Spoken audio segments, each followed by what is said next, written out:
following program is rated MAL. It contains strong language and is intended only for mature audiences. Green flag waving for the always exciting Sheldon Hotshield. He'll bounce the right rear off the wall in turn 4. Lap 1 for Sheldon Hotshield. Quick time! Off turn 4. Quick time! 10, 0, 3, 0. Second lap time for David is quick time! 15, 0, 2, 2. Lap number 1 for Kyle Larson. Quick time! It's a 10-145. What is going on, everybody? Welcome back to another... What's going on, everybody? Welcome back to another edition of QuickTime, the podcast. We are episode number 65, and coming up on tonight's show, drama with the Outlaws. We're talking birthday gifts, making some 360 NASCAR predictions, and Wade Aunger is going to join the program later on tonight. But before we get started, let's check in with the cast of characters we have here in the studio tonight. Brad Brown took last week off, went on a little camping trip, it looks like. Did you break that camper in? Yes, sir, we did. Yeah. Sorry I missed last week, but we were busy getting the camper all organized. We went and bought a new fifth wheel, a new to us fifth wheel. Took it out to Branch Stoke, and boy, we couldn't have picked a better weekend to hit the lake. It was beautiful weather, so didn't get much racing in over the weekend, but we made it done camping. So I'm back here ready to kick off this show and see what we can do today. So camping, you doing any fishing? You take the boat? You still have the boat? Nope, sold the boat. We're next in line as I get a pontoon. So we had that boat and we just never went fast with it because my wife gets a little scared on the water. And so I thought, well, if we're not going to use a fast motorboat, why have a fast motorboat? So we're going to get probably next summer, get a pontoon and just troll around out there. And we know what Josh did this week. He sat on the couch, watched some racing. What'd you check out on Flow and Dirt Vision this week? I watched the Knoxville race on Saturday. That was a blast. I also had Hickman Heydays this weekend. That was a blast to walk around, do some garage selling. Got some new gear for the race cave. Got a Steve Kinzer die-cast car over there for $1. It's great. Steve Kinzer die-cast car for $1. Yeah, right over there. The viewers can't see over there. They didn't know what they were selling. It's not that great. It doesn't even have a front wing, but it was $1. Oh, so it's one of Steve Kinzer's crash race cars. Yeah, see, there you go. Let's put some dirt on it and call it good. Sammy must have ran him over or something. I mean, the way Sammy's driving now, it's a good possibility. No, he man, would never don't be in get him front going. of Steve right now. As for myself, I made the trip out the Eagle Raceway a little bit.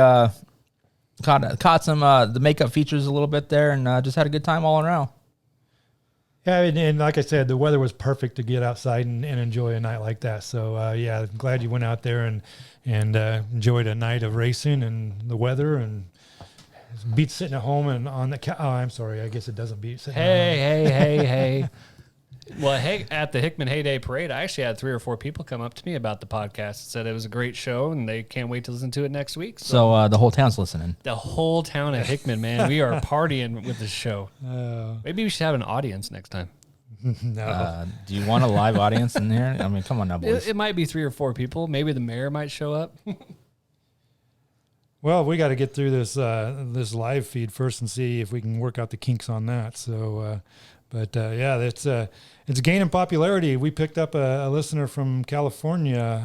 Trying to remember who it was. Yeah, he posted on Twitter that he's looking for a podcast to listen to because he's out of options. And so I posted, well, why don't you give this one a try? And he responded with that he really liked it. And so Kyle Cruia, he's I think he's either a car owner in California. He's a car owner in California, number 83, and he tuned in and he really liked what he heard. So hopefully he'll tune in again and we give him something to actually listen to. Well, now we have Brad, so this won't be a quiet show with me and Brandon. It'll be an awesome show. See, we got the list guy over here. He's got 4 different lists going. It's great. Yeah, I'm not quite sure about that, but he'll probably keep the thing more organized a little bit. So I know with the live stream last week, and I haven't fixed it quite yet, but the audio sync was just a little bit off. But it was like an old Chinese movie. The lips didn't match the sound. Yeah, there's some settings in here, and I was gonna do it before we went live today, and obviously I did not quite do that. And it's all right. I mean, hey, with all those buttons over there, it's good to me. Yeah. So, anyways, let's kick things off with the drama. I mean, we thought we were done with the drama. There was kung fu fighting last week, drop kicks and fights in the pits and all this sort of stuff. Then Sheldon Hotshield takes that one step further and chucks a helmet out on the racetrack under green flag conditions. Yeah, watching that and reviewing Twitter and everything. My personal opinion is I think he had every reason to gripe. He spun out. The car was sitting in a dangerous position. Clearly, it's in danger because his car got there, and if his car got there, then another car could get there as well. In my opinion, they should have thrown a yellow right away. No way. Got him a chance to get back out there. I don't agree with the helmet throw because he was already 10 laps down already. So you write it out, and then after the races, you go bitch to the officials. But I think that he had a legitimate gripe. There was a time where he was walking away from the car, and then he turned around and started heading back towards the car, and an official came up and grabbed him to try to pull him away because it was too dangerous for him to be there. Well, if it's too dangerous for Sheldon to be there, it's too dangerous for the car to be there, and there should have been a yellow flag. If it was too dangerous for Sheldon to be there, there should be a caution every dang lap of the race because look at us photographers. We're closer than that. I disagree. There was at that track, there was no photographers even close to that car. At Eagle, you guys are a little bit closer, I agree. But on that track, they weren't. And like I think it was Paul McMahon posted on Twitter, that car needed a yellow flag because what would have happened if he spun out because of a drive line hit him or a rock hit him? He could have been injured there and nobody checked on him. That's on the safety crew. That's not on the flagman for throwing a yellow. I know, and I'm going to throw Eagle here because it's our home track. It's where we go every week. Well, some of us go. Used to go every week. The cars, if you look at Eagle, if the car's like on the go-kart track, it's closer than where Sheldon's car was parked, there's no caution being thrown. The safety crew at Eagle is top notch. If there's a car that stops in the infield, there's always someone going out there to check on them. So that's what I feel that the Sheldon's car was far enough not to be a safety hazard to the other competitors on the racetrack. Your point is it might have been unsafe for Sheldon on the infield to be where he was, but I don't feel that was unsafe for the competitors on the racetrack.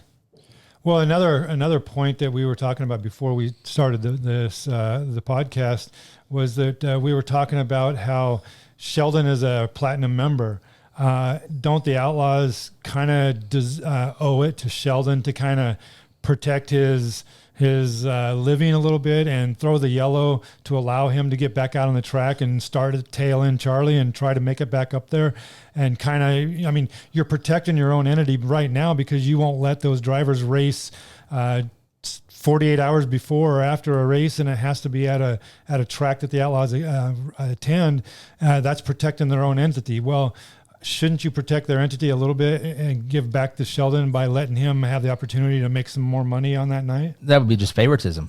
You can't have favoritism if they do it for everybody. If they do it, yeah, and there's a lot of that accusations going on. But if they do that every time, then it's not favoritism. But one of the complaints about the outlaw officiating, not only this year, but forever, is the favoritism and the inconsistent calls, and that's a whole nother debate. But in this instance, I think they owed it to Sheldon to throw the yellow, check on him, let him restart at the back, and let him try to get back towards the front. Now, for the record, I did not see what caused him to spin. I don't know if there was an opportunity for him to stop on the racetrack, or if he kind of pulled off in the infield. I don't know none of that. I just know what we saw was where the car was stopped. Where he ended up. Yes. Yeah, I'm the same with you. And based on the camera angle, I was watching the race. Yep, on your couch. On my couch. But you didn't see it. Like, it was almost like it never happened. You didn't even know Sheldon was in the infield until he walked out there. Yeah. So, to me, I don't know. I agree with Brad, but I agree with Brad because, Sheldon's your favorite driver. Like, it's one of the drivers I like. But he's running for points. It's not just like some guy that shows up. Sorry about your luck, bud. I know, but to me, like Brad said, you protect your guys that travel, down the road to all these races.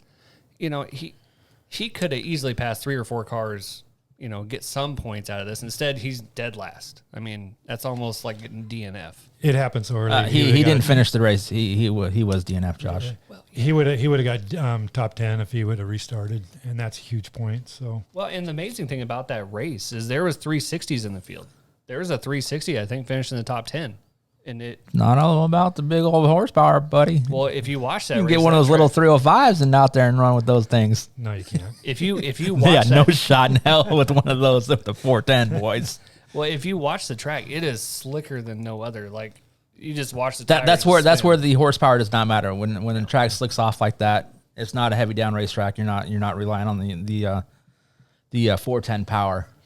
Well, one of the things, and this is probably an extension to this discussion, was the car owner Ricky Stenhouse Jr. tweeted something about when does the all high line or high limit series start.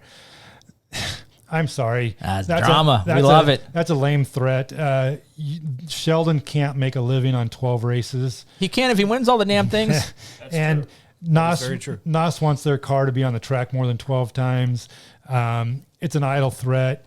They're going to be back with the Outlaws, and worst case scenario, he joins the Brent Marks series, and they cherry pick. But most of the races are with the World of Outlaws, so it's good. They're gonna be back with the World of Outlaws. They may raise a big stink and stuff. My one of the things that I think happens is you make a big public to do about this on Twitter and stuff. You're probably not going to get the next call to go your way.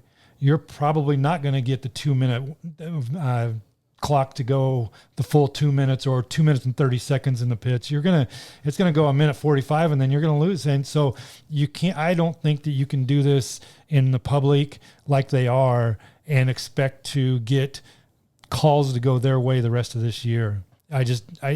You haven't beef with the Outlaws. You go to the trailer and deal with it there. Or you just show them who's number one as you're getting pushed off the racetrack there. Yeah, Jacob Weaver. He was the flipping off Friend of the show. officials, friend of the show, and he has not gotten in trouble for that by the World of Outlaws as of last night. So. I don't think for that. I don't think anybody should be punished for that. I mean, you're showing your discretion, your unhappiness there. Now the helmet toss, chucking the helmet onto the racetrack under green flag. I see a fine coming, or I don't know if you're gonna. I don't know if the Outlaws will do loss of points. I don't ever think they've done something like that, but I know they fined drivers in the past. I definitely see a fine coming. Yeah, I would guess, and it's probably going to be a secret fine. I don't see it being publicized, but I just think it's going to be a secret fine. Another thing that I was going to say about this, and I can't remember what the heck I was going to say. So let's move. Well, and also on that is a lot of people were commenting that he was flipping off the crowd. And it was like, no, he was flipping off the guys tower. In the tower. The flagman. Yeah. That's why I didn't get that brings me to what I was going to say is there's a lot of critics out there on Twitter and Facebook about how Sheldon was childish and Jacob was childish and immature, and you got to act better than that. Unless you were in their shoes, most of those critics that are out there right now, I can guarantee you have thrown a glass at the TV because their quarterback or their favorite team threw an interception. They Throwing a glass at a TV. Yeah. If you're a Husker fan, that's a lot worse than a glass. You ain't got no TV left. Yeah. It's something like that. That they were outraged in a town team softball game where they popped up to the pitcher. They threw their bat and yelled an F word. Have you not seen parents at youth sports lately? Yeah, that's exactly what I'm saying. And those people are being critical of Jacob and Sheldon and Ricky Stenhouse and the Marshalls when they do it themselves, and that's what frustrates me. Right or wrong, what they did. That's not for me to decide. I know that I am not going to be critical because in their shoes, I don't know how I would have responded. I would like to think that I would have responded in a more mature manner, but I know I know that I've blown up like that in occasions, and in high emotions, it happens. And so, fortunately, nobody got hurt. Nobody's worse for the wear, and Sheldon is going to the next race, and I'm sure his elbows are going to be up a little higher next time. Yeah, because he's going for a three-peat out there at the Ironman. Yeah, absolutely. His third win. He loves that track. That track is awesome. So we jumped ahead a little bit. We did not do our QuickTime award for the week. We just dived into the topics of the thing, so we jumped to start there a little bit. So, Josh, let's knock your QuickTime award out real quick. So my QuickTime award went to Rico.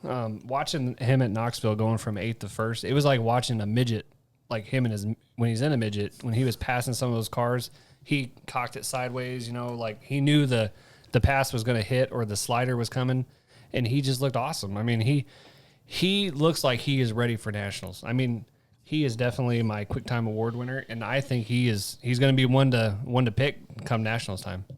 I watched the video. He ran a great race. I fell asleep during the feature. Not gonna lie. Didn't know who won until like 2 days later. I agree. He ran a really good race, and he did the right slide jobs. He ran a great race. I agree with you. But adding to the Knoxville deal, hats off to Knoxville and Dirt Vision for allowing Flo to run the whole program. Yeah. You didn't have to jump back and forth between streaming services when they ran the 360s. You could watch the whole program right there on Flo. Yeah, but do you think the guys that have Dirt Vision, do you think they would be frustrated? I have both. I mean, if I was it not on Dirt Vision at all? It was not. Okay, I didn't know. I just know I only have Flo. No, so it was nice being able to have it on one, because then that way, you could flip through other things. But vice versa. I mean, if you had Dirt Vision and they only ran the 360s, you're missing the All-Star race. So I mean, and they have done that before. Yeah, there's a lot of times where it's happened that way. So let's move on a little bit, Brad. Your award goes to... My award happened last night. Blake Hahn, he won the feature down at Lakeside with the ASCS National Tour. What a race that was. It was a great race. Yeah, I love Lakeside. Lakeside, it's a really cool track.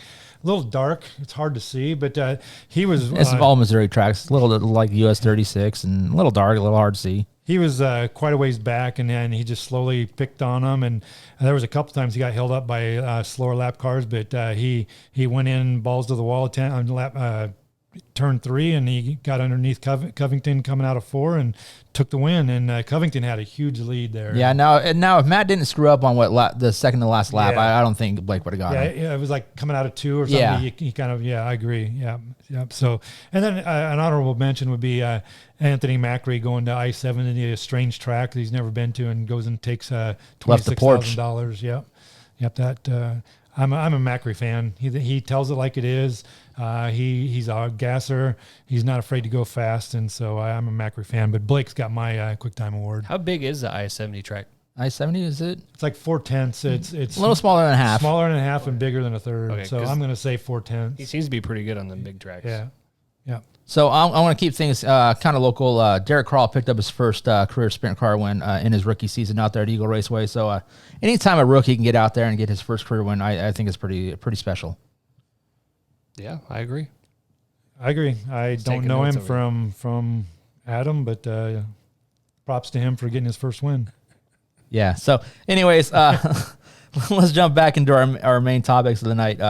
More drama Saturday night. Was it Saturday night when at Wheat Sport, or was that a Sunday night? Sunday night. So Sheldon threw the helmet on Saturday night. Coming back, who won the race, by the way, on Saturday night? Donnie Schatz. No, it was David Gravel. But everybody's talking about the damn helmet toss. So no one knows who won the damn race. Yeah. It was Sheldon that stole the show. Yeah. Donnie Schatz picks up the win the following night out there at Wheat Sport. But little hot Mike caught the flagman talking to Donnie afterwards and asking him, "Hey, did you like the way I did this? Did you notice this? Did I help you at all? Did you see the guy coming? Did these signals help you at all?" Yeah. I see nothing wrong with it. He's a flagman out there. He does it for every freaking race he flags. He's just a guy trying to perfect his craft. Yeah. What we didn't know until this happened, it looks bad. It looks like they're favoring Schatzy. But the flagman comes down and says, "Hey, did my signals help you at all? I was giving you signals about who was coming second." And Donnie said no. But because nobody watches the damn flagman. Paul McMahon even said, "I never watched the flagman." But a lot of people got on Twitter and defended the flagman. That's what they do in the East, in the New York, New Jersey, in that area. That's what the flagman does. So it's for us that they're not accustomed to that. That looks bad, but if that's what they do, then that's what they do, and it's not a big deal. And it didn't even help Schatz anyway, because he never changed his line. He never did anything different than what he was doing, and so it's not a big deal. There's a lot of these keyboard commandos that are making a big deal, but it's not a big deal. I know they said he was showing him signals. I didn't see any of the signals being shown. I mean, Yeah. Let's be honest, Dirt Vision does not show the flagman unless it's check flag or green flag. But I know, like, local guys here that flag, they do different things with the two to go, the cross flags. They all do something a little bit different. I don't see the problem. And what a lot of people don't know is the flagman is not a World Outlaw official. It is a local track guy. flagman Yep. that flags these races. And the World of Outlaws gives him a jersey or a shirt to wear. As that our night. friend Jack Hughes said, just because you got a shirt that says official, Yeah. Well, and I saw a yeah, video. stupid ass flagman. I saw a video of this guy flagging a different race, and it's an art. He's very entertaining. And so I mean, look at Terry Maddox down at the Chili Bowl. I Yeah. mean, it is an art form. yeah. And Terry Max is a lot of fun. And so they're adding a little bit of pomp and whatever. They're adding a little theatrics to it. That's great, but we're not there to watch the flag man, so it's not a big deal. Another thing that's not a big deal, but Twitter's making it a big deal. And you can't tell me the driver's really paying attention to what the flagman's doing. I mean, you're focusing on the race. I first time I drive a race car will be the first time I ever drive one. So I can imagine as a race car driver, you don't watch the flagman. You watch the green light and you listen on your receiver. Other than that, you don't pay a damn bit of attention. That's true. I agree, and several drivers have said that too. Now, if you're a race car driver and we're completely fucking full of shit right now, jump on, let us know that we have no idea what we're talking about, and it wouldn't be the first time we didn't know what we were talking about. What kept throwing me off at that race, Weed Sport, was there was a driver named Larry White, and I kept thinking of Larry White, flagman Larry White. Flagman. He was like, "Oh, here comes Larry White." And I'm like, "What?" Larry Hey, White. speaking of drivers, did you see I'm entered in the 360 Nationals? I did. You're from your brother from Oklahoma. Yeah. Yeah, I'm gonna win the damn thing. Good luck. Is that your pick for the No, 360? dude, have you met me? I will never pick myself. Oh man, you should get a picture with him at Nationals. That's 360 Nationals. I don't think he's run the 410 Nationals, Josh. He might get a ride. Nah, he won't. Maybe he'll be sitting next to Sasquatch down in turn 3 or 4. You and Sasquatch, I got a message from him. I was excited. you were. Speaking of dumbass race fans, Josh. They left yesterday, so I'm ready for the videos. So you mentioned a little bit, Brad, that Twitter and the keyboard commandos on Facebook and whatnot. It gives these guys that have no, I mean, like we're Once to Talk. We have a podcast. Yeah. But it gives these guys an outlet that have no clue to speak their voice. Do you think it hurts racing more than it's actually helping it? No, I don't. Several drivers that get booed say as long as they're making noise, that's a good thing. So I think it if done constructively, this leads to a good debate. But when people dive into personal insults and name calling, that's when it takes a turn for the worse. And I'm all for a good debate. And let's talk about it a bit. Let's be mature adults about this, and let's keep the personal insults and the name calling. Let's eliminate that crap. There's no need for that. all it does is just take it to a level it's not supposed to get to. Yeah. I mean, you're having a constructive conversation about it. You're voicing your opinion. When you start throwing people under the bus, like how they're going to do it, it's not.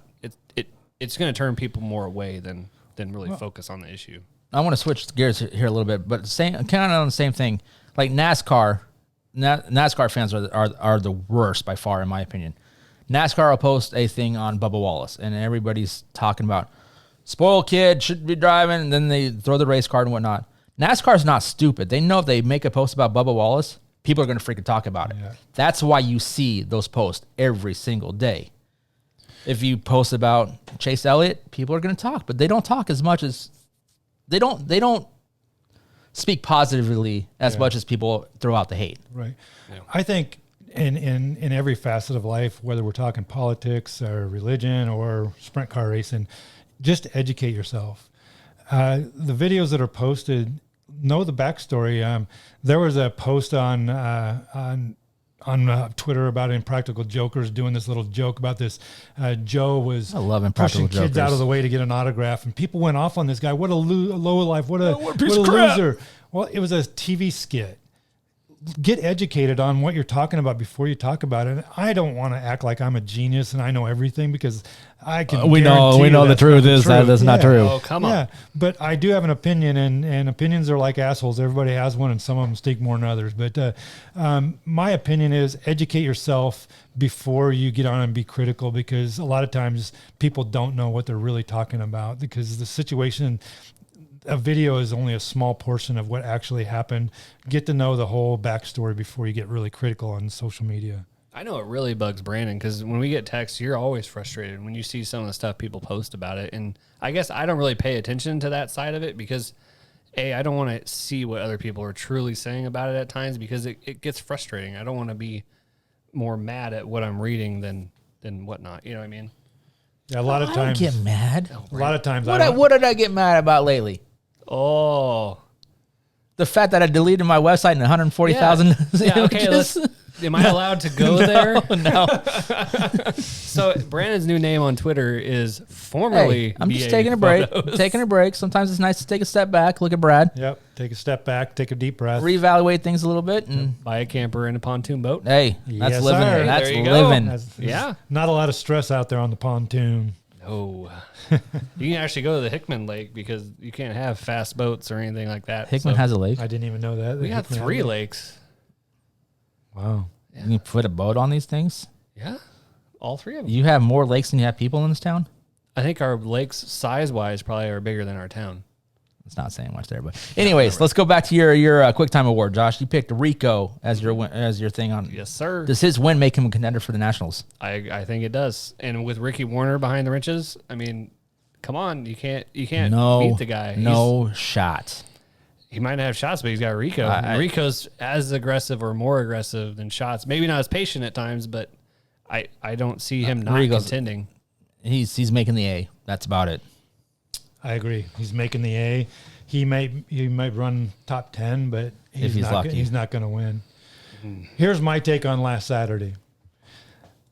Josh has been waiting for this ever since Brad got here. Who went to Knoxville on Saturday with their A game, and who went to Knoxville experimenting to get faster for the Knoxville Nationals? Brent Marks went there in June and completely dominated, and he finishes 7th. Did Brent Marks try some experimental setups, hoping that he could find something that might make him just a little bit faster? Or did he just miss the setup and 7th was what he was? Was Rico experimenting, or did Rico put his A setup on to see where he's at for the Knoxville Nationals? Same thing happens with the Cappy Classic. They get 75 cars on a Sunday night. Some of them go in there with experimental setups on, different shocks, different tires, wings, whatever, and they experiment to see if they can happen to find something to make them better for the Knoxville Nationals. So that night, who knows what happened? I mean, unless you go talk to Rico and he's completely honest with you, he might tell you he stumbled upon something that made him that fast, and that's why they went there, is to experiment, and the experiment worked. Or they may have known that that's their A game and they wanted to win that race. And then Brett Marks and others went in there with an experimental setup because they know what their A game has. And so did they experiment, and they found out, well, maybe that bar doesn't work with this shock on this track. So that's my thinking, and that's why I think Rico's going to make the A and he's going to be up there, but I don't see him top 3. Now, question for you, Brad. Mark's coming back and experimenting. Did he experiment with the same car that he dominated with back in June? That's a good question. Because I know Brian Brown's car that he won the Outlaw race is sitting in the shop right now waiting for next week. Yeah. Mm-hmm. And he's another one. He looked really good that night in Knoxville and not so good Saturday. Was he experimenting with some different stuff? You know that there's several of them were experimenting, and several of them were out there to do their best and try to give it their best shot to just to see where they're at. So, well, and even Lasowski said that that car is sitting in the corner of the shop after they won. Right? Yeah, they won the race against the Outlaws. Yeah, and to me that shows exactly. You proved a good point right there. That probably people weren't going in with their A game or showing their hand just yet. Right. But I just think Rico.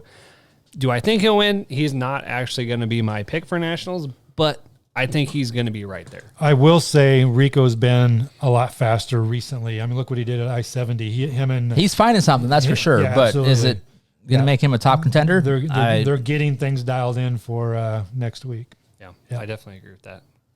All right, boys. I lost track of the time on the camera. That's why the feed went blank there for just a second. Why don't we take a quick break? We're going to come back and have our featured guest, Wade Aunger, on the amazing pizza machine hotline. Oh, yeah.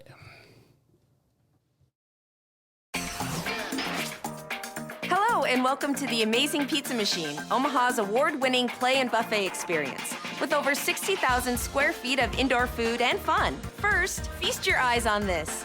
Our amazing buffet is packed full of delicious choices and is super convenient for families, groups, and folks of all ages.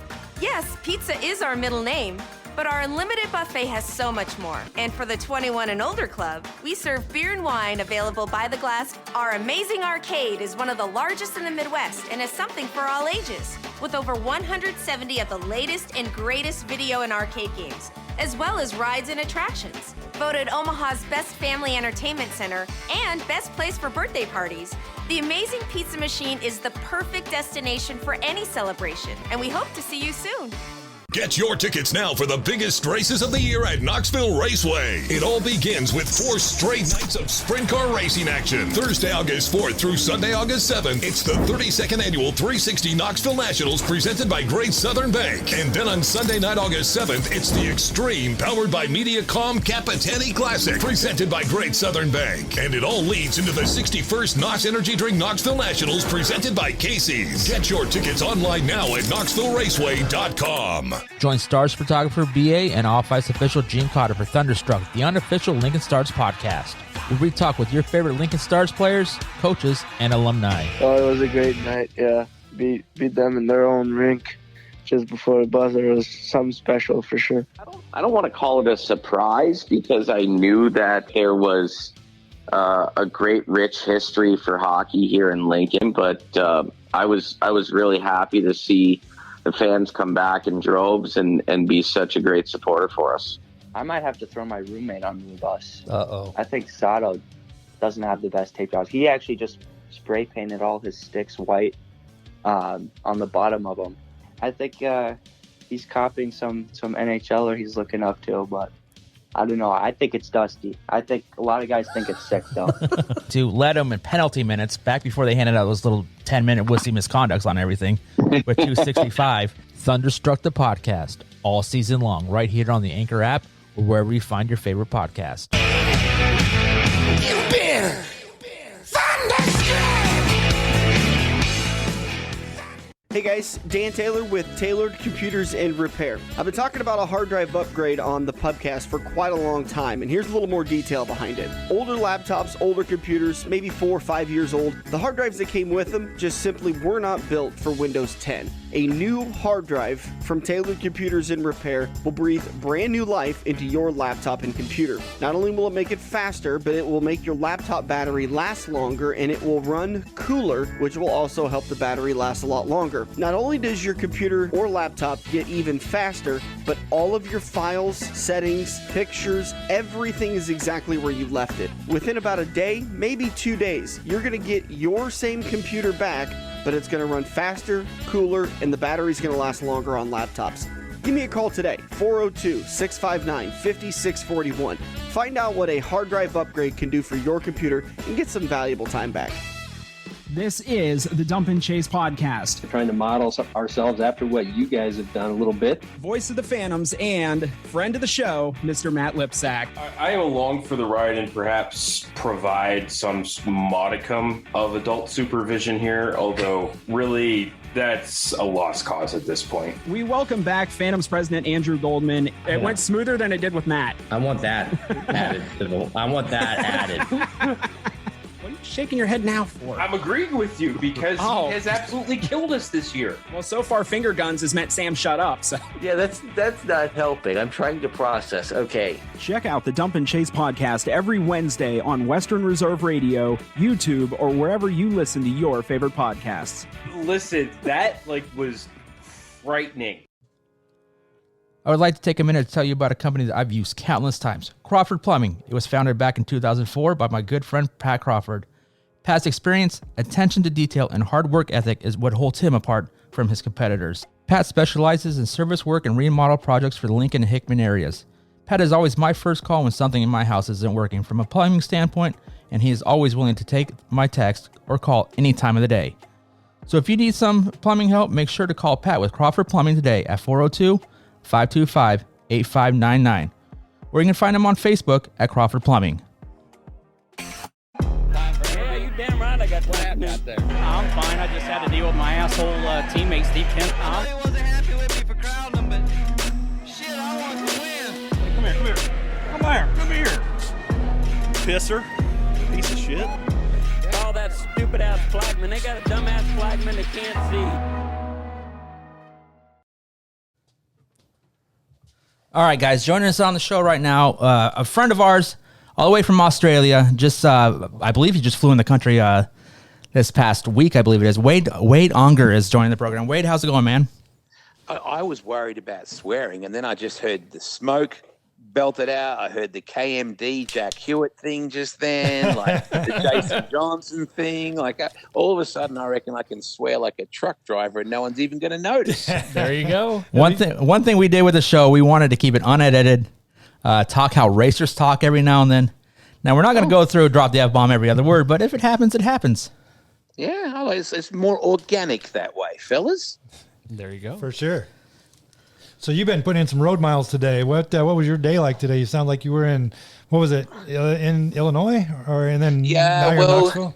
Yeah, started off in Brownsburg, Indiana. Okay. And I actually had a really cool experience this morning. I went into the basement and hung out and interviewed Rick Unger, who's like one of the true badasses of the, the 70s, 80s For sure. Era of sprint cars. And he actually raced at my sort of home track, my field of dreams, in 1982 at Claremont Speedway in Western Australia. And I just reached out to him this morning and said, mate, you're not got any plans or anything, do you? I'd never met him, but I said, can I just come and shake your hand and have a bit of a talk about racing? And he said, mate, come on over, and took me down in the basement. He's got an incredible collection of some amazing pictures and all the old clippings that he kept from, 40 years ago, and some Astoria. And then I drove to Danville, Illinois, and caught up with some friends that are traveling across from Australia. They're driving to the BC race, and I just only half an hour ago got back into the Atlantic and Pacific pub and Candy's Flowers in Knoxville, where I stay above those two businesses with Brian and Candy Stickle. Man, that sounds like I'd love to have that life right now. That'd be a blast. When you boys come to Knoxville for the Nationals, you need to come to, firstly, the Welcome to the Nationals block party that happens on the square on Tuesday night, right outside the Atlantic and Pacific pub. It's like a little bit of Manhattan and Marion County. You'll never believe there's a pub or a bar. It's got the big long bar and the bookcases with the ladder and stuff to get up on the top shelf and get that methanol moonshine down. And it's He's taking notes from Brian Brown there, getting all the plugs going. Nice plug. Did you notice that? I was trying to be subtle. That's awesome. So everybody knows that you have a ton of passion for racing. Where did that passion come from? I think I'm no different to you guys. I think that, I had my first memories of going to the Speedway with my grandpa, my papa, and my dad as a 3 or 4 year old back in Western Australia. And I think it just, this, you know yourself, it's an assault on your senses when you go to the Speedway. The smell, the noise, the speed, the lights, all that stuff. And it just affected me in a really profound way. And I was only telling Danny Lasowski the other night that, when you see those little kids just straining at the leash to get into the circus on those parents that have those walking leads for their young kids, and the kids are just desperate to get into the circus or into the zoo or into the ice cream shop. That's exactly the way I feel when I drive into the city limits of Knoxville. I feel like I'm straining at the leash to just talk to people and soak it up and just experience everything that is Knoxville. And it's the way I feel when I come into this place. It reignites my passion for the sport every single time. I definitely agree with that. I don't go to Knoxville. Yeah, you're not going this year either. Very much, but back in the day, I used to go all the time when I was in junior high school, college, and it was amazing that drive into Knoxville. We would drive in usually during the 360s, like that. The night, after the first night, we would get there. So you go and you'd see the lights from the track, and you drive by the track, and it was just like the holy grail of racetracks to go by. And I always remember that pulling in every time. I can still envision it now. It was just, part of my childhood. That blue water tower as you're rolling into town gets me every single time. And that big flag, that massive big American flag, and then you then you see the bleachers, and you just start your hair standing up on the back of your neck. And I know, for people that live locally, it's a fixture, and it's like anything. It's like driving past the court building or the Cone Corner. It's like a part of the town. But when you stand back from it and you come in once a year, you just go, that is the Disneyland of dirt. Like, there's just no way to explain how you feel. And until you're a race fan like us, like we are, guys, 99% of people probably drive right past that thing and go, wow, I wonder what that is. Is that the fairgrounds? And for us, it's like we're driving past Graceland right now. Well, and it's right across the street from a Hy-Vee. When I told my wife when she first went there, I was like, just to let you know, this is like the center of town. Like, there's buildings, there's businesses around there, and she's only been to Eagle Raceway here, and she was like, wow, this is right in the middle of town. And I was like, yeah, and they still love it. I mean, it's racing going on Saturday nights, and no one complains about it. Wade, to kind of go with what you were just saying about how cool it is, my daughter and I go over there up until this year. We went for 10 days for the last 25 years. Oh, wow. This year, we're not going to make that, but about 3 years ago, my wife came over later to join us, like on a Friday night of the 410s. Yeah. And she pulled into town at night, and she said that the illumination of the lights and the darkness when she pulled into town, she's not a big race fan, but she likes to people watch. But she thought that was really, really cool when she was coming out of Pleasantdale and heading towards Knoxville, and she could see the lights, and it just it just gives me goosebumps just thinking about it. Well, that, people like us, we never get to experience that because hell, we'd be too late if we did that. We're in there from 4 o'clock in case something accidentally happens. But I had that exact same feeling yesterday. I was trying to find a park off West 16th Street near the USAC office because they had a really cool, they did the draft for the BC 39 race, and they sealed off Main Street. And I was trying to find a park in the back sort of streets of Indianapolis, and I thought, God, I just had this flashback. I thought, I wonder what it's like to live in a house and hear that roar of those Indy cars, right? And those 400,000 people just across the road from your house. And I thought, it's the same thing, but it's different. If you lived on West Larson Street, in Knoxville, Iowa, you'd have to have that same incredible feeling. It's a profound experience, isn't it? It definitely is. I thought it was as cool as hell when I was a kid, 6, 7 years old. I grew up in Doniphan, Nebraska, which is a small town, and there's a racetrack used to be a racetrack there. It closed down many years ago, but it was 10, 15 miles away from the town, and the wind was blowing just right on Saturday night. You could hear those cars, and I wanted to be there so damn bad. Yeah. I think that's the most beautiful part of our sport, boys, is that you can become friends with your heroes. You can't go to an NFL game and go, that Tom Brady looks like a pretty cool cat. I'm going to go down after the game and buy a T-shirt off him, or I'm going to ask him to sign my hat, and I might add him on Facebook, and we might become friends with him, because you can't do that with elite sport on any level. You can't do it at NASCAR. You certainly can't do it at Formula One or NHL or NFL, any of those sports, NBA.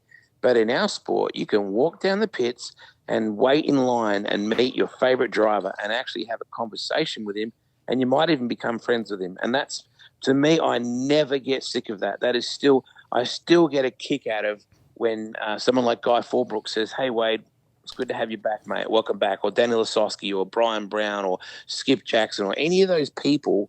I still love that our sport is so accessible that you can still become friends with your heroes. I don't think you get that in many other forms of sport.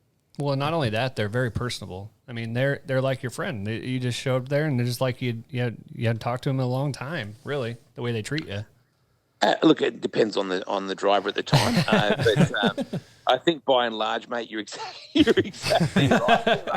There are some notable exceptions, and to bring Sammy Swindell after every race. Yes, yes, it's funny that you mentioned Sammy, and I actually got to spend an hour with Sammy at his house last year and sit down with him in his office and interview him.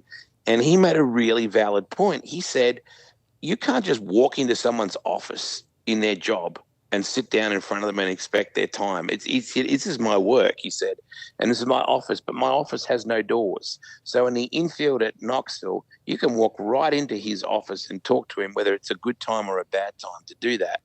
And I thought, most guys are like, Tim Kading is a great example. You could almost talk to TK while he's rolling around under the yellows, and he'll flip you the bird and smile. I've had that bird thrown to me by TK before.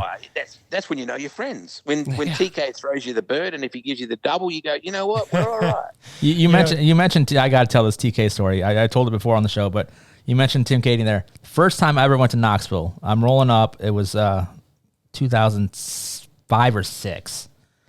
Wednesday night gets rained out, so I didn't miss Wednesday night because I had to work Wednesday. But I'm rolling up there Wednesday, and it's still pouring cats and dogs. And I go to where we're staying, and the streets are flooded. And here's TK floating down the street on a flooded street on an air mattress, Nice. just having a ball. It was the greatest thing, and I knew from that moment, this place is heaven. This is exactly where I want to be. This is where all everything that's going on in the world. That's where I wanted to be. TK is everything that's good about our sport because the pure passion for the sport is there. And he's so – I remember he didn't make he got crashed out at the Warrnambool Classic, which is our Knoxville Nationals in Australia. And he had one of those skeleton suits, like that you put on. It's like a like body – it was almost like Cool Runnings, but it was black and it had the bones. Well, he said, you know what, we're done on the infield. We're done for the night, but I'm going to come up there in the bar and have some drinks with you guys. But he put on the skeleton suit and went up and stood in amongst the fans and chugged beers. And, can you even imagine like an IndyCar driver or someone like that doing that?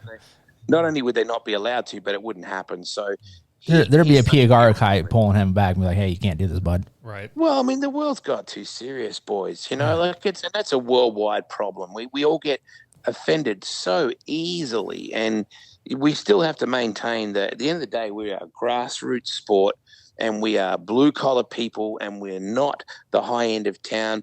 We're just people that like getting dirty and making noise on a Saturday night. God love us. Couldn't agree with you more, Wade, on that. That's for sure. We're talking, go back to the Sammy thing. I'm a huge Sammy fan ever since he drove the Bobby Davis Electric number 71. Gosh, years and years ago, I've been a Sammy fan, and I can honestly say I've never had a friendly conversation with him in the whole time. Have you ever talked to him? I have. I've tried, and he's just a quiet chap, and I'm just a fan from afar, and I'm still wearing a Sammy shirt right now, so I'll always be a Sammy fan. As I get older, I appreciate more and more his role in the sport, and if you park off to one side the incredible mind, like his innovative mind to develop and to try things different and all those things, park that off to the one side and just put the bad guy in the one car. My most fond memories of the TMC car. Yeah, but you have to have a villain. Great sporting rivalry is based on tribalism, right? And it's based on that's your guy. It sure as hell ain't my guy, and it's like us, banging heads together. Like, well, my guy beat your guy tonight. And if you remember, probably Steve and Sammy, that rivalry in many ways shaped American sprint car racing, and not just American, but Australian as well. Because you had Steve, the white knight in the Valvoline car, and Sammy in the black car, and you had the Wolf and. So, we must never get away from the fact that if we're all vanilla, if we're all put into cookie cutters and you're not allowed to say that, you're not allowed to do this, it would be pretty boring. Yeah. You mentioned, sorry, Brad. You mentioned how that Steve and Sammy rivalry shaped American sprint car racing as well as Australian. How prevalent was American sprint car racing in Australia? Because I'll be honest with you, I didn't know how big it was in Australia until the Outlaws went down under to Parramatta in like 2003 or 4, whatever year that was. I didn't know sprint car racing was that big there. Yeah, of course, I've heard guys of Max Dumsey, Tatnall, and Kading, or not Kading's, but Matson's coming over and racing here as well as Skip Jackson. But how big is American sprint car racing over there? Well, you got to remember that before there was the internet, all we had was open wheel. Like that was our conduit to being able to see those cars. And I remember my first trip to America was in 1992, and I went to Hales Corners, and it was like I'd when I saw the TMC car and the two winners car, and Horde in the Pennzoil car, and Steve in the Valvoline car, and Dave Blaney was in the Casey Luna Vibrant Ford. It was like being you suddenly were let into the wild animal enclosure at the zoo. The exotic animals was like, wow, they're real. Like you can actually see them, and it was quite a profound experience. So the Aussie industry has always been very strong, and we call Americans Yanks. So it's a thing where we love you coming down. We love it. It's like the battle between Australia and America, or the Yanks, is such a big part of our industry and in the sport. We don't want you to win. Right? We'd rather that you ran second, but we love the competition. So America has always been the benchmark as a spectator, as a race car driver, as a crew chief, as an announcer. It's always been what we looked up to. So, and you look at, James McFadden, Kerry Madsen, those guys in particular, Ian Madsen, running with the World of Outlaws, Brooke in the early days, Skip winning 2 track championships. So it's always been a dream of those guys to get out of their Australian summer, come over here and then run 100 races a year. And you ask guys like Donnie Schatz and Logan Schuhart and those kind of guys that go down to Australia, they go, you know what, it's a tough deal down there. Our teams are spending a lot of money, and we've got some really good drivers down there now. A good kind of pivot off of that is back in the day, I remember at Knoxville, Skip Jackson was the big name. And for me, I was a huge Don Dowd Jr. fan. Oh, still am. Yeah, still am. Wearing his shirt right now. But I was talking to his brother Rodney today, and I remember back in the day that it was always those two battling for points championships or races, but there was a mutual respect between the two. Like there was no hatred or anything like that, and that was just always a blast to see those two.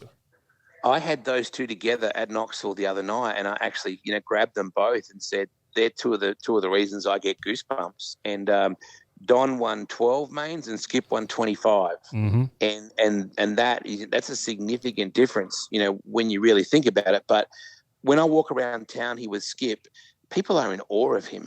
I just wrote a column for my newspaper article back in Australia just yesterday on Skip. When you walk into an Applebee's with him or a Walmart or anywhere down the street, oh my God, there's Skip Jackson. There's Skip Jackson. And Skip is so uncomfortable with that. He's the least celebrity person you can get. He doesn't get it, but he's a huge part of the culture. And Max Dumsney, in 1985, Max beat the Wolf and the King in that mystery race. Absolutely. One of the most amazing races I've ever seen in my life.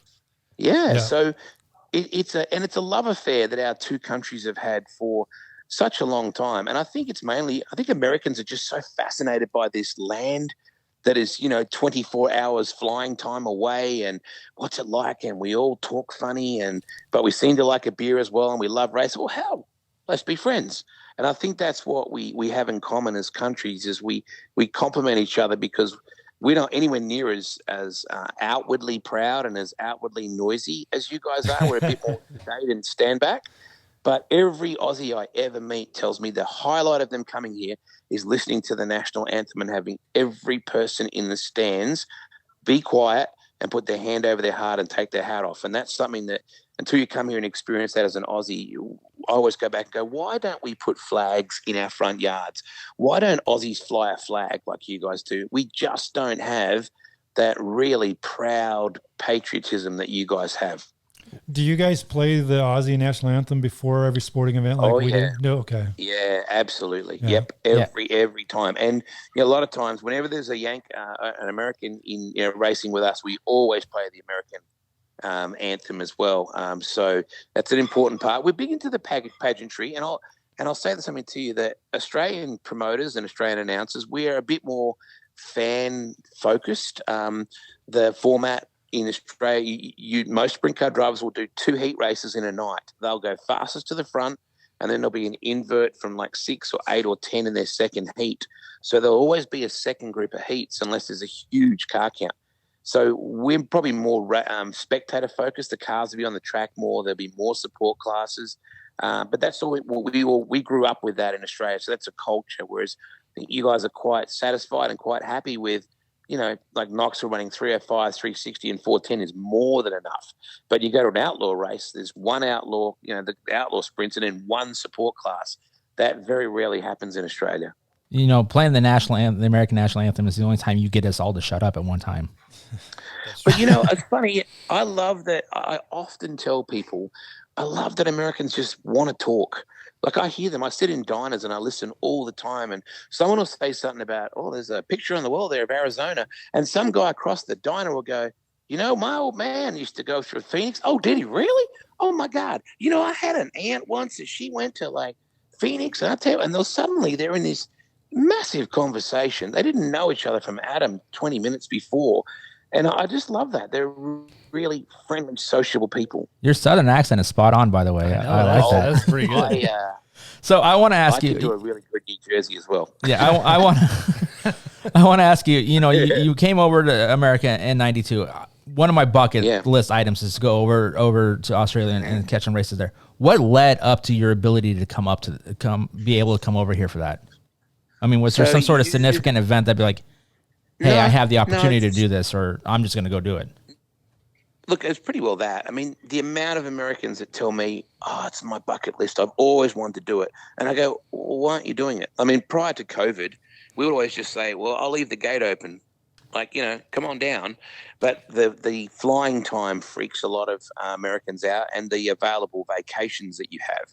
The perfect timing is January, February, December, January, really, which is your coldest, right? That's when it's inhospitable snow and all that horrible stuff we can't relate to.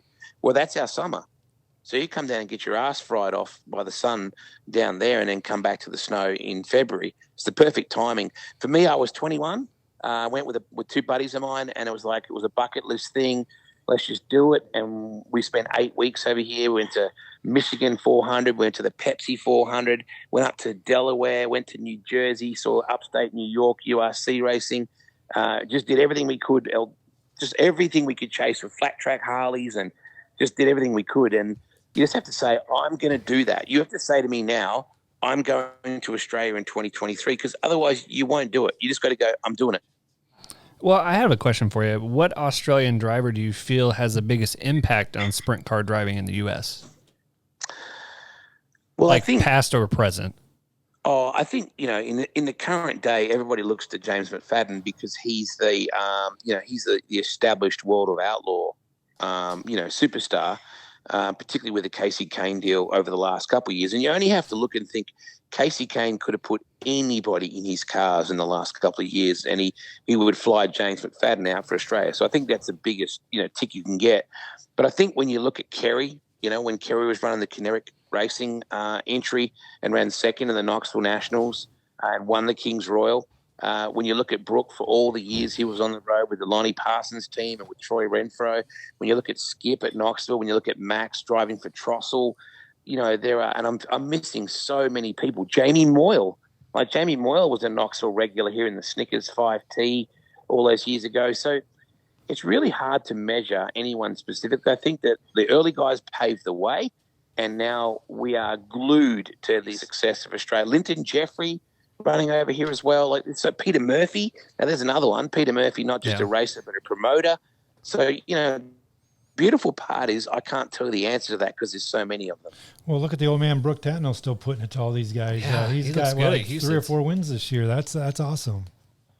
Oh, and Brooke is a really quality person, boys. Brooke will give you the shirt off his back.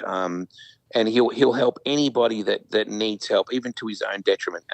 His son Garrett is going to be something pretty special. He's already had, I think, 13 wins or something this year in karts and micros and things. And it's funny because the other day Lockie McHugh was over, and Lockie is one of our gassers. Marcus Dumsney was over as well. And Lockie McHugh, I said to him, mate, have you raced here before? And he goes, no, I've never been here before. I said, come with me. And he goes, what? And I said, I went over and said, Skip, meet Lockie. Lockie, meet Skip. Skip, tell him what to do. And Skip's first advice was don't turn at the flag stand, right? Because we don't most speedways in Australia would fit twice inside Knoxville. So I always point Skip and Brooke at the new Aussies when they come through and say, listen to these guys. Rusty Hickman, for example, who's hardly raced much in America at all.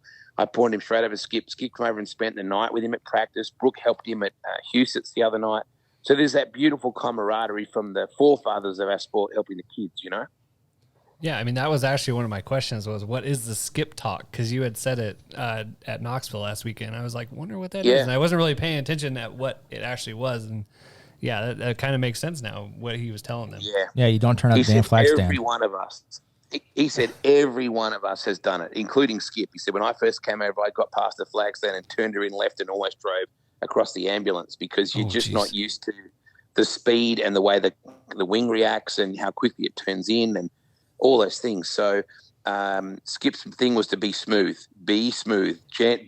just gently work the wheel. And that's really easy to say. And then you get out there and you're doing 130, 140 mile an hour off the end of the straightaways. Like, that's a pretty daunting experience.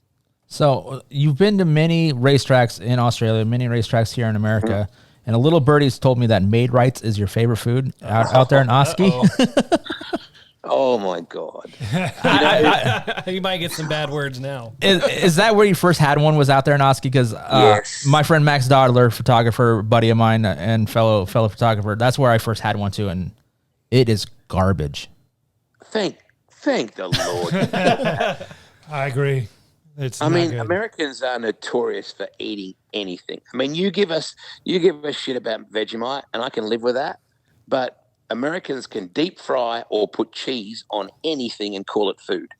And Brandon will eat it. I mean, I will eat it. Don't get me wrong. I feel that every racetrack has a signature food item there, and that's what I will eat when I go to that racetrack. Pork tenderloins at Knoxville, I'm eating a pork tenderloin. Maid Rights at Oski, yeah, I want to shovel one down and bear it, but I think it's something you have to do. I've never had a Maid Right one, though. That's what Eric Arnold tells me. No. What you had at Oski wasn't a Maid Right one. And I just think it's like they come up with a word for something that just falls apart. Oh, let's just call it a loose meat sandwich and people will relate to it. It's like a walking taco. I was like, wow, what's a walking taco? Well, you just pour the shit into a little Doritos packet and you walk with it. I was like, that is my favorite thing at Knoxville, by the way, is a walking taco. Is it really? Get the hell out of here, Josh. For my pork tenderloins. They're pretty good. I'll have 2 or 3 a night. Well, I'm not saying they're not good, but Knoxville, you got to go to the Northcote Meats right across from the racetrack and have a pork tenderloin. Yeah, because I'm having walking taco for the Knoxville National Party. I'm having it at my house, and everyone's like, "What's that?" And I'm like, "You just wait. You get this bag of chips and just throw stuff in it. Throw a bunch of shit in and call it a taco." To be honest, Knoxville is Knoxville is one of the best racetracks on the planet for the variety of really good quality food. Like Nick and Kirsty Peterson at Checkered Flag Concessions, they do phenomenal, and there's a featured food every week, and they do a phenomenal range of food. So Knoxville itself inside the raceway is probably next level. Last year, I experienced my first ever Super Nationals at Boone Speedway, the IMCA Super Nationals, and the steak sandwiches, you would walk across a mile of broken glass just to smell one. They are so good. So I'll put it out to you, boys. If you go to Boone for Super Nationals, you got to have a steak sandwich. Yeah, I will agree. Boone, I've been to Boone one time, and steak sandwiches are good, but they're not nearly as good as the steak sandwiches at Eagle Raceway when they have them for the 305 Super Nationals. Wade, have you ever been to Eagle? Yeah, you know what? So firstly, that race last year was epic, wasn't it? Like, wow, that 305 race for the Nationals event, the 305 IMCA Nationals, wow, that was cool. I was talking to Dan Taylor about that. I went to Eagle with Brooke Tatnall in 2000 in his motorhome. I drove with him, and it rained out after hot laps. We went into Lincoln, proceeded to get hydrated inside a bar. That's a good idea. And I poured myself onto a plane at 5 o'clock in the next morning and flew to Mississippi to sign a late model driver to come race in Australia.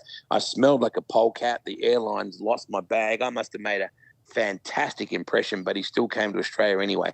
So short answer, I saw hot laps at Eagle, and that's my kind of track, boys, to be honest, Brandon.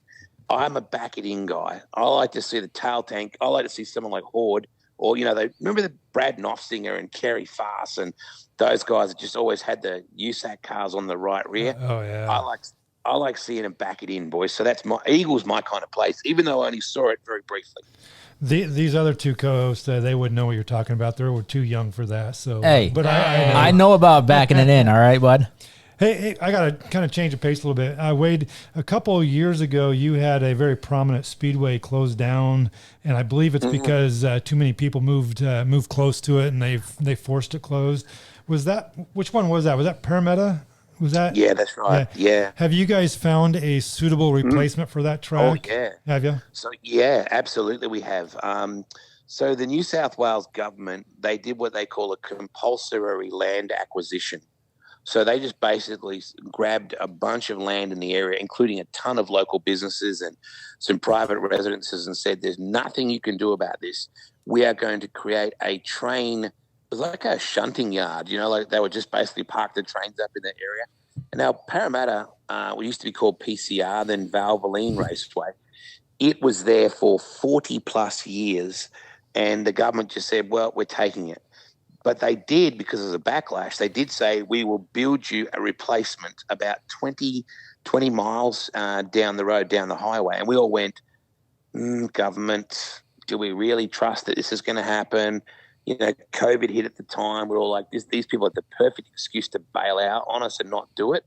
In the end, they built a $50 million speedway, which is now known as Eastern Creek Speedway, exactly like they said they would. They made a basic copy of Parramatta, but with a fence, because Parramatta was like Lernerville, didn't have a wall around it. So they built the government built a $50 million replacement, Eastern Creek Speedway. So that's the happy end of that story, boys.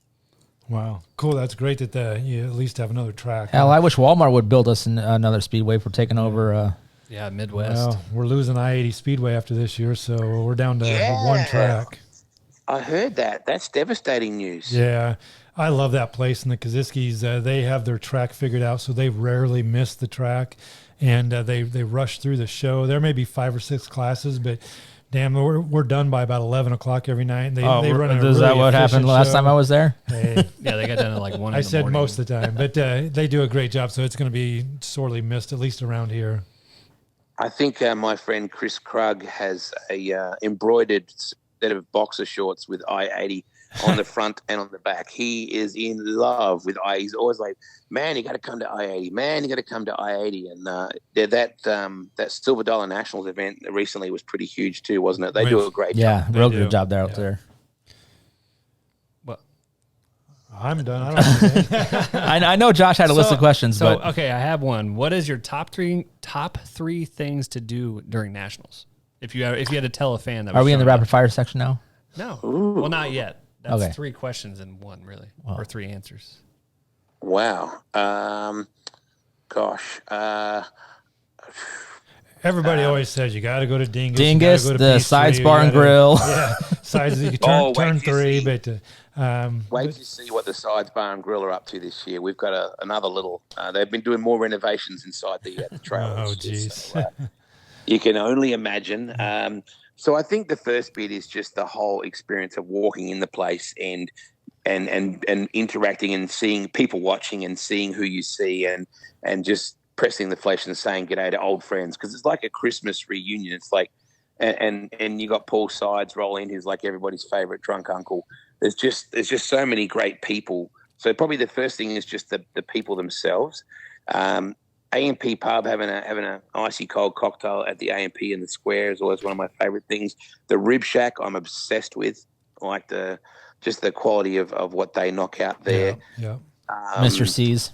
Mr. C's. Yeah. Oh well. Yeah. Well, no it's now called Mrs. D's. It's, is it really? Is it? Yeah, they sold it. Yeah. Oh damn! It's been a while since I've been there. I'm missing out. I can't wait to get back to this next week. It was on Twitter. The Hall of Fame. The Hall of Fame it's got to be right up there too, guys, because that is just a truly phenomenal place. And Bill Wright and Bob Baker and their incredible team. When you get guys like Shane Carson and those people coming in to coordinate that whole week as well with all their autograph sessions and all their stars and their most updated cars and things. So, I think those things right there are probably even just simple things like going to Cone Corner and getting an ice cream or, just walking across to High V and buying a bottle of methanol moonshine that's in High V starting pretty short tomorrow. Just saying. That's where you can get it, Josh. I know you were asking. So yeah, I as you don't see us on Facebook, but actually we record from my bar in my basement, and I was telling Brandon, I was asking what you did, and I didn't know, and he's like, methanol moonshine, and I was like, oh, that'd be awesome to get one of those for my bar. So I was like, Brandon, you need to pick me one up when you go to Knoxville. He goes, you have to go to Knoxville first and get it yourself. I'm just trying to get him. I'm trying to get him to go to Knoxville. That's all I'm doing. And I think that's important. I think that way it's a win-win, Brandon, right? Yeah, it is. Yeah, that's a win-win. There you go. You know, on things to do. We're working really hard on getting into Nebraska, actually, on trying to be licensed to be able to distribute in Nebraska. We're in Minnesota now. We're in South Dakota. We're in Pennsylvania, and we sure as hell are in IOWA. So we're slowly but surely. We're not necessarily George Clooney yet, but we're creeping up on their asses. You know, on things to do.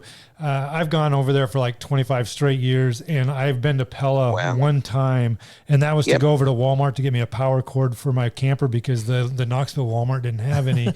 But, you know, everybody always says, you know, go to the bakery over there, which is awesome, and it could be awesome, but I never want to leave Knoxville because I don't want to miss something that may or may not happen. So FOMO. I stay at Knoxville and I walk down to the Midway all the time. I just hang out because I don't want to miss something that might happen. I think you're exactly right. There's two things about Pella. There's incredible pastries and great coffee, but the second bit is Craig Ford and Pella Motors, because without Craig Ford and without Pella Motors, I couldn't do the things that I do. Last year, I put 14,000 miles on a Jeep Cherokee that Craig loaned me for 3 months. He's at 8,000 now, by the way. Are you really at 8,000? I drove across Australia and back twice. I worked it out. I didn't realize that's what it was getting to Holy be. cow. But you know what people don't do when they come to Knoxville enough is come to the square. A lot of people don't think there's a town here, and that sounds like a really stupid thing to say, but a lot of people just go up and down North Lincoln and Lincoln there, you know, where the raceway is, and think, well, you got Dingus there, you got T-shirt alley, you got Mr. C's, you got the Rib Shack, you got Pizza Hut, you know, you got all those things. So why do you need to go into town? Well, there's a beautiful square with an incredible courthouse. There's a whole square of like phenomenal Chinese restaurants and Mexican restaurants and a great flower shop and the ice cream shop down there you got to go to. Yeah. What's that? The ice cream shop right down there. I can't think of the name off the top of my head, but you have to go to that Cone too. Corner. Yeah, Cone Corner. Oh yeah, there's so much more to this little city than people realize, and it worries me a bit that people don't understand that they should come into town itself and just have a look around. You'd be quite surprised how much there is to this community. But the garage sale, the yard sales. Now I didn't see many yard sales last year. Josh, you would love the yard sales. You're a big garage sale guy. To go because of that. There you go. I think that most Americans in Knoxville go, hey, the Aussies will be here soon. Let's throw out all this shit that we don't need. What can they fit in their bag on the way home? Yeah. I think that's honestly what happens. So last year, because of COVID, I think it was only about a handful of us that made it over, whereas it's estimated there are 2,000 Australians that come to the Nationals every year. Holy cow. That's awesome. That's awesome. And no direct flights from Des Moines to Australia. Yet. No, closest. My trip this year was horrific. It was Sydney to LA, then Vegas for 4 hours in the airport, and then Denver, Des Moines. So I had. Oh wow. Yeah, that was 27 hours. That wasn't much fun this time. I kept thinking, just think, it'll be the Nationals soon. They'll be the Nationals soon. You'll be right. And it's always worth it. When you get to Des Moines, it's the most friendly airport in the world, Des Moines, honestly. And then you get to LAX, which is like Walmart with airplanes. And I had a very nice full-body experience with one of the old security people at LAX this year, which made my trip memorable. It was, I think we dated, boys. I can't be 100% sure, but he said he was going to call me, but my phone hasn't rung yet. So obviously he got more out of it than I did. With all the traveling you do, have you ever thought about doing like a vlog style with all your travel? I follow F1 photographer Kim Illman. I believe he's from Perth as well. Okay. And he does travel vlogs of all this travel stuff, going to all the F1 races out there. And I find it fascinating. I cannot travel like he does, but just watching him I find fascinating. I think everybody would enjoy your content. You kind of did that 2 years ago, didn't you? When you were leaving Knoxville to head to, I don't remember where you went, but you stopped in Nebraska and took a tour of the stadium and.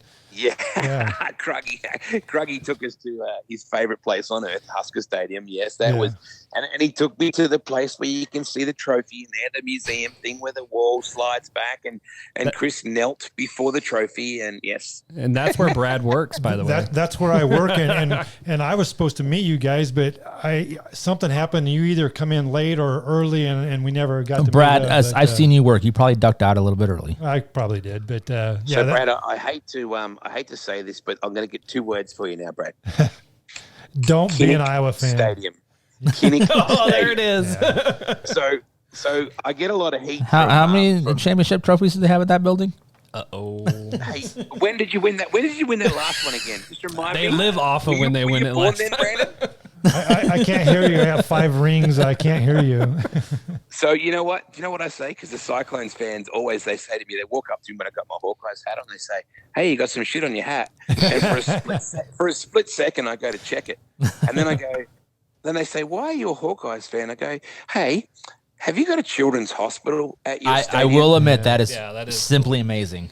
There's no one that's got to come back. I just go drop the mic. Yeah. And I just I've been to a couple games there with the Huskers, and one game we won and one game we lost. But when they do the IOWA, that is so cool. And we've got an Aussie that's is the punter for the Hawkeyes in Tory Taylor. So it was a really memorable experience. I went with Blake Anderson and Kyle Hagan and Jeff Lucas and those guys to when we beat the Hoosiers in the opening game. And I'd never been to a college football game before because normally I'm back in Australia by then. Yeah. And then we went to Maryland and watched us kick the Terrapins' ass by 50 points as well. So it was a phenomenal experience. And that's the thing that you Americans do far better than Aussies is you celebrate the whole day. Like it's an experience. It's not where you go to watch a football game. That's almost incidental to the celebrations that go on. And the way you celebrate, this is your Hall of Fame basketball team from your top 10 from 1994. I thought that was a recording. Yeah. Well, that's what you do so well. You honor people. The Hall of Fame is a big thing over here. In Australia, we're not that historically focused. I don't think we still celebrate our champions, but nowhere near like you guys. So I remember I rang Rush Hour, I think, coming back, and I was just like Sound Off. I rang Sound Off, and I've never experienced anything like that Hawkeyes game. That's phenomenal. We've got 3 or 4 Aussies on my track team that I work for, so it's always fun to sit there and talk to them and see where they came from and all that kind of stuff. I'm more impressed with the Aussie hot NHL hockey player Nathan Walker. I mean, hockey is my sport, so I mean. Oh, is it? So the fact that there's an Australian in the National Hockey League is cool. awesome. So I'm going to cut you off there. You mentioned that the Hall of Fame a little bit and how we honor drivers of the past and whatnot. What's your dream heat race? If you could pick 6 drivers of all time in a heat race, who would those drivers be? Jack Hordenchild.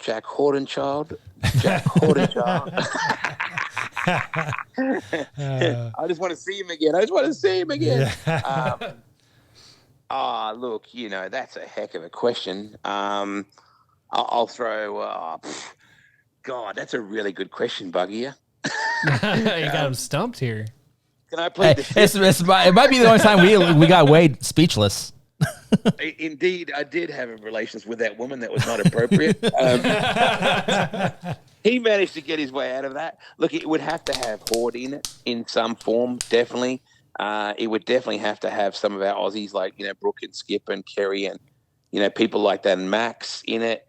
It's got to have Steve and it's got to have Sammy. So can I pick three of the greatest, with Horde, Steve and Sammy? Yeah. Yep. It's your heat race. Yeah.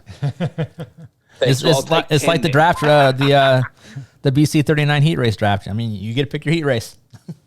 Well, I got a different. Yeah, good point. That's a way of looking at it. That's a bastard of a question. Thanks for that. Could have told me about that one in advance. Hey, we'd like to keep things on as a surprise around here. So, who do we need to keep an eye out for coming up from Australia that in a year or two might be the next big name to come out of Australia?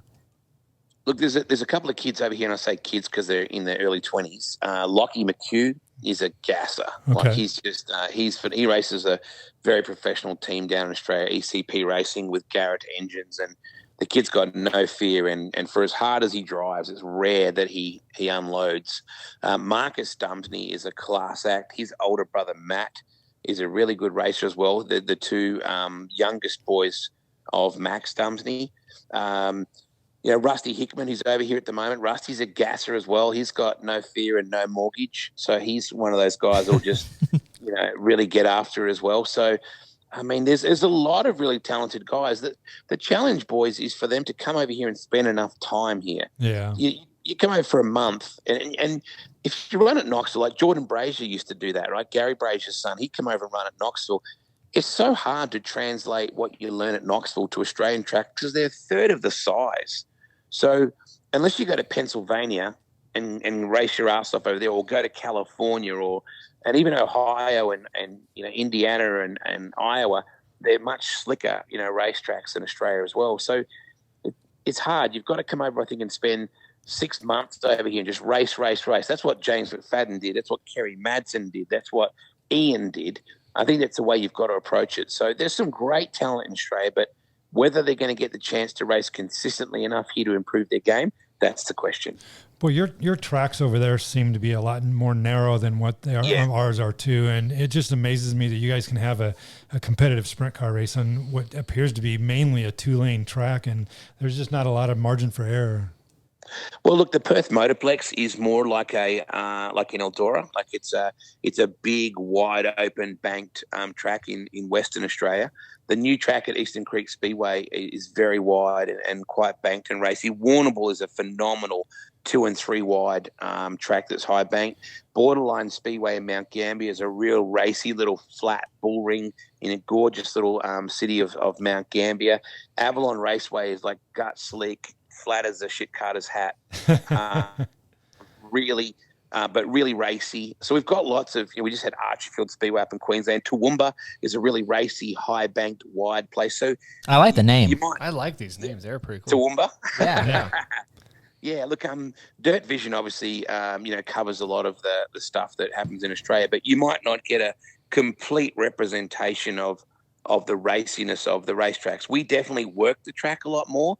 That's something that you very rarely see in America, whereas in Australia, we often grade the track, even a couple of times during the course of the night, nowhere near as much as they do at Boone, but some are in the middle. So it's just a different surface and a different size, I think, and nowhere near as much banking. Definitely. So, Wade, we probably have you on for hours and hours, but we want to wrap things up here with some rapid fire questions. What's your favorite racetrack? Racetrack? Yeah. What's your favorite one? Oh my God.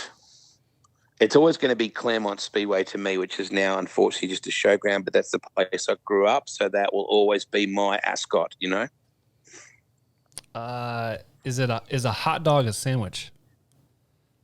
God, no. What kind of question is that? It has a bun. Wow. That's the most random question I've ever been asked. We got some more. Some good ones for you. Wait. Okay. Radio. Would you rather have wet feet for 24 hours or Cheeto fingers for 24 hours? I apologize, Wade. This is not my doing. He got quiet. Neither. How is the marijuana in Nebraska? We got some good shit here, Wade. I'm gonna apparently. I'm gonna go with the wet feet under the guise that I'm at the beach and it's Miami and there's teabags everywhere. All right. Well, who would win in an arm wrestling competition between you and them? Tony Bachhoven. Oh, Bach. Mate, Bach's got guns. I'm sure he'd win. I'm sure he would. All right. More along the lines of the fight. Who would win in a fight, Tom Cruise or Kerry Madsen? Oh, Kerry Madsen would kick Tom Cruise's ass. Kerry would kick most people's asses. That's all we got. That's all we got? Yeah. I don't have. Well, the other one, so like the girls at my work told me to ask was, is cereal considered a soup? No. Hell no. It's in a bowl. It's liquid. And a more real question. Wow. When you Brad's like, I'm done. When you come to America, is there a food that you look for that you can't get back in Australia, or else maybe it tastes different here that you really like? Is there a food that you really seek out when you get here to America? Yeah. I wish I was closer all the time to Arthur Bryan's in Kansas City. Oh, okay.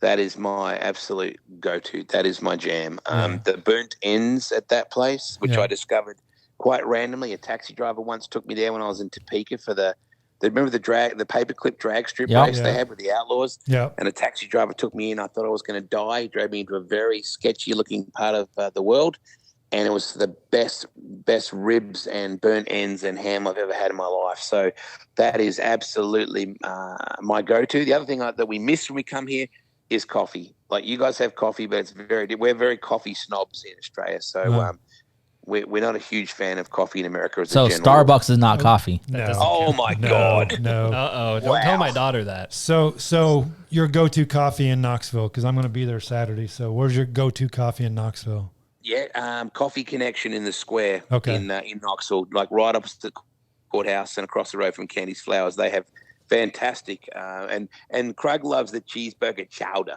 I always want to say that like I'm from Boston. Chowder. You got to have the chowder. Oh, awesome. Well, I do have one last question. Have you ever been to the F1 race down in Australia? Yes, I wanted to say, but no. Yes, I used to announce a Mini Cooper S series. You know, the Mini Clubmans. Yeah. So it was called Mini Challenge. It was like a universal formula, and they were a support class for the F1 at Albert Park. And so a couple of times, the funny thing actually, the Grand Prix organisers told the Mini Challenge organisers that your commentator is not required tomorrow. And I don't think I was their style. I think I was a little bit too 80s and a little bit too Speedway. The organisers of Mini Challenge, obviously, you have to talk very well, very polished, and very.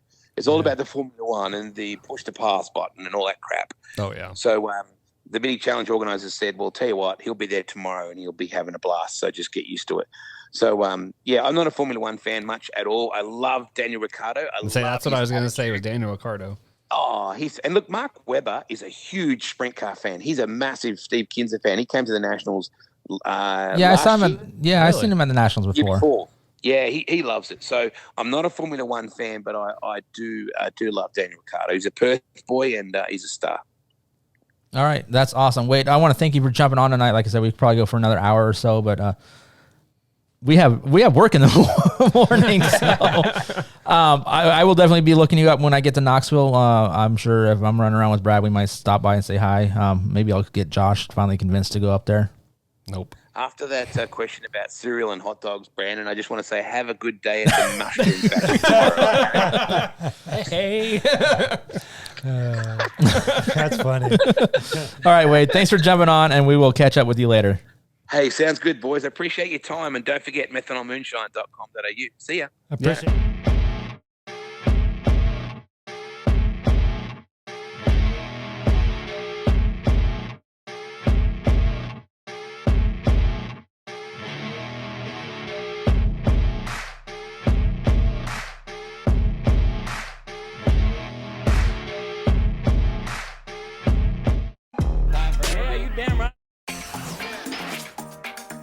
And welcome to the Amazing Pizza Machine, Omaha's award-winning play and buffet experience. With over 60,000 square feet of indoor food and fun. First, feast your eyes on this.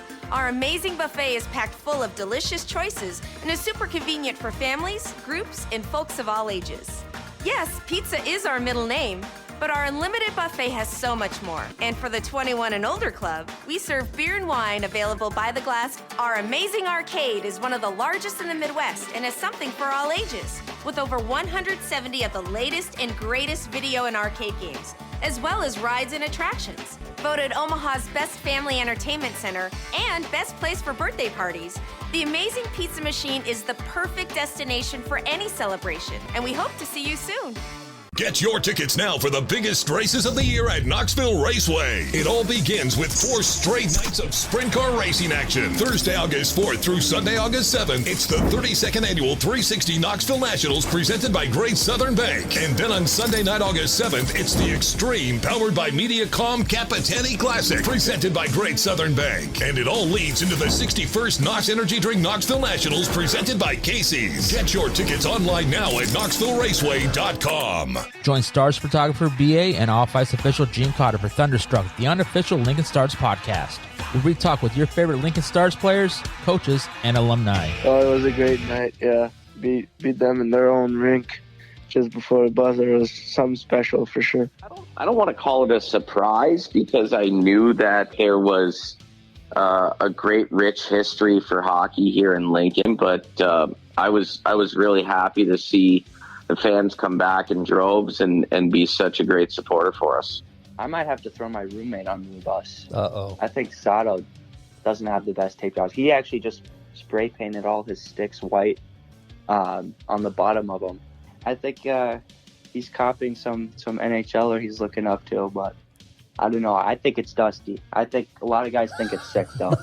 To let him in penalty minutes back before they handed out those little 10-minute wussy misconducts on everything with 265. Thunderstruck the podcast all season long right here on the Anchor app or wherever you find your favorite podcast. You've been thunderstruck.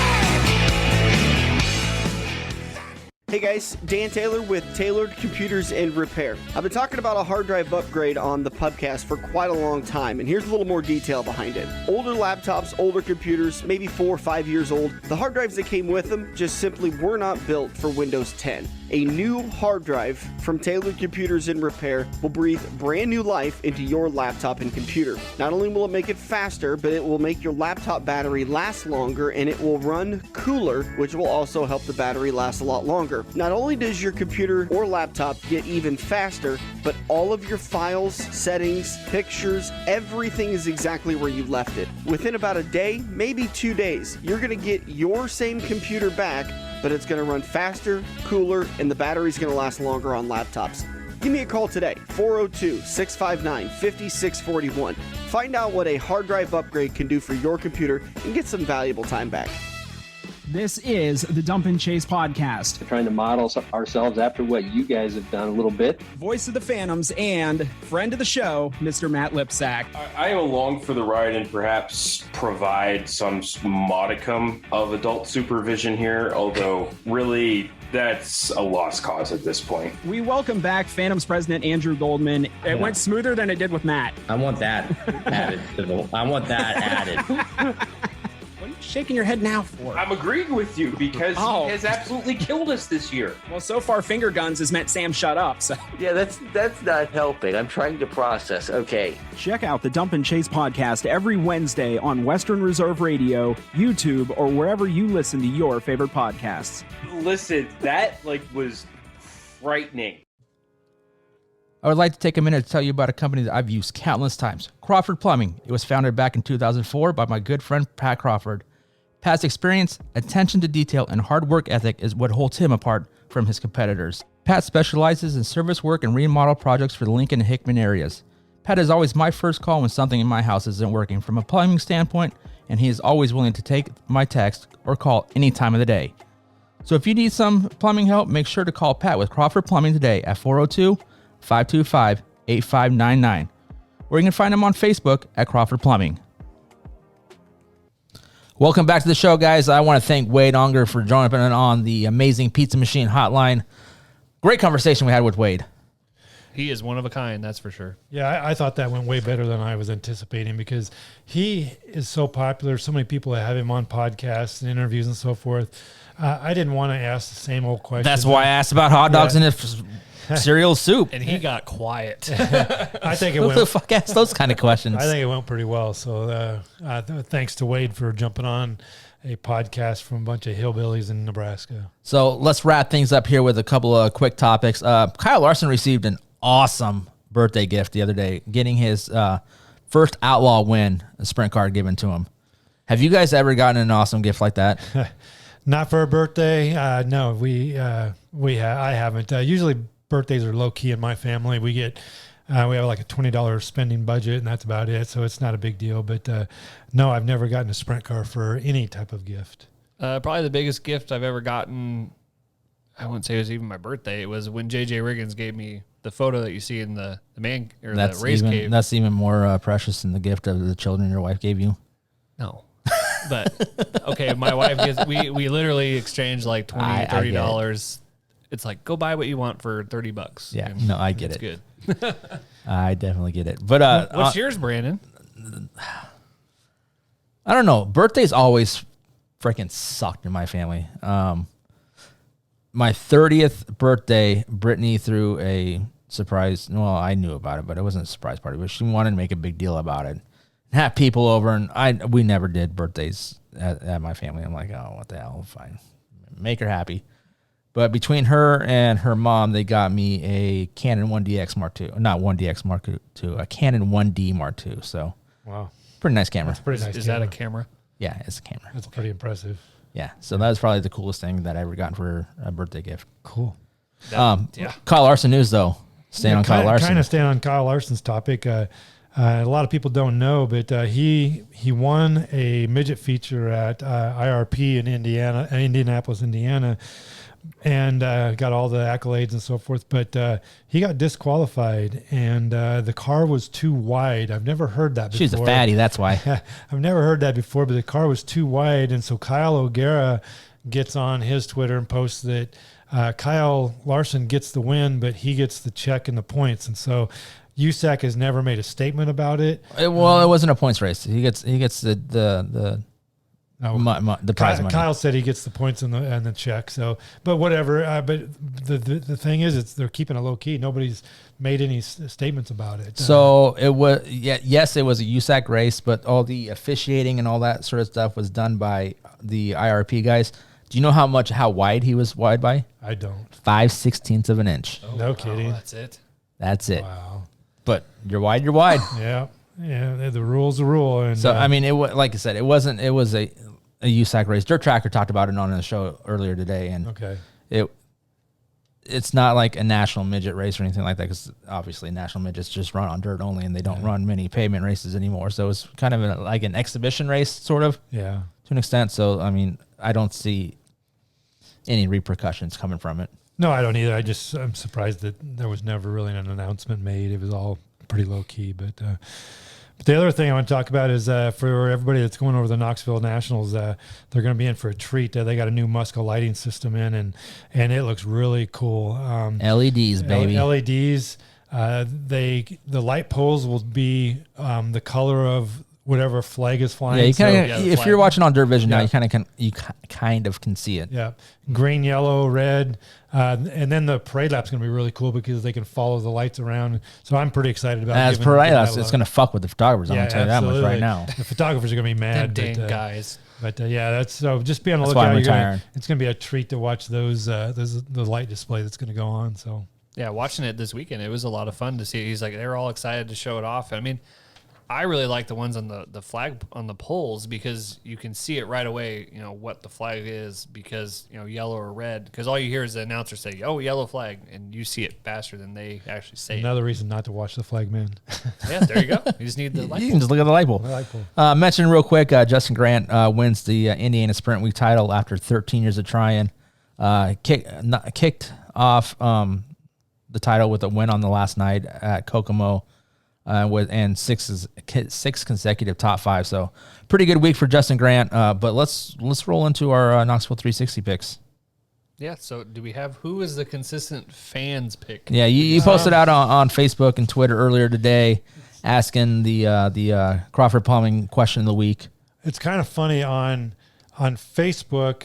Ryan Timms got the most votes. No chance with Gio Selzy. There's a mention of. Macri, Timms, Brown, Hahn, Boguski. I don't understand that pick at all because Boguski's not been competitive at all. He probably this year. picked himself. Pittman, Haffertepe, T-Mac, Reitzel, Courtney Larson. But in Twitter, it's overwhelmingly in favor of Brian Brown. Now the poll, Larson has 46% of the vote, Reitzel 27%, T-Mac 8%, and then the other gets 19%. But in the comment section, Brown has way more votes than anybody else. So. Brian's definitely going to be a contender. I mean, he's won the 360 Nationals in the past. He's always strong at Knoxville. It doesn't matter what kind of motor he has on it. Yeah. And when it comes to these races, he brings his A game. For the Wednesday night show, I think that I'm going to go. Everybody, you're knocking it down to Whoa, days. I thought it was just one pick. I'm sorry. I'm going with Thursday and Friday, and then Saturday. Oh crap! I don't even know who's running who. Thursday, I'm not gonna pick Larson because that's too easy. I'm gonna probably go with Brian Brown on Thursday, Aaron Reitzel on Friday, and then Reitzel will win it all on Saturday. All right. Well, since I didn't know we were breaking it down, but I think mine are the two that I kind of were going for. I think they're in separate days. I also have Brian Brown winning his night, and for sure. Okay. But my pick for his night plus winning the whole thing is Anthony Macri. I think he's going to be on fire when he comes there. I mean, this is the type of track that he dominates at. Yeah, there are different nights, so those are good. Macri's on Friday. Macri's on Friday. Brian's on Thursday. So Okay, so yeah, but Macri is my pick to win the whole thing. All right, Thursday night is Aaron Reitzel. Friday night, I just pulled up the thing, so I have no clue who's running what nights. Wait! You didn't pick Brandon Anderson to win. Hell no. I'm not even making the show, boys. What? You're a rookie. I am a rookie. Let's go, Brian Brown. Brandon's on the spot. Yeah, Brian Brown Friday night, and I am picking Reitzel to win the whole thing. Yeah, I could see that. I mean, I don't see why I wouldn't.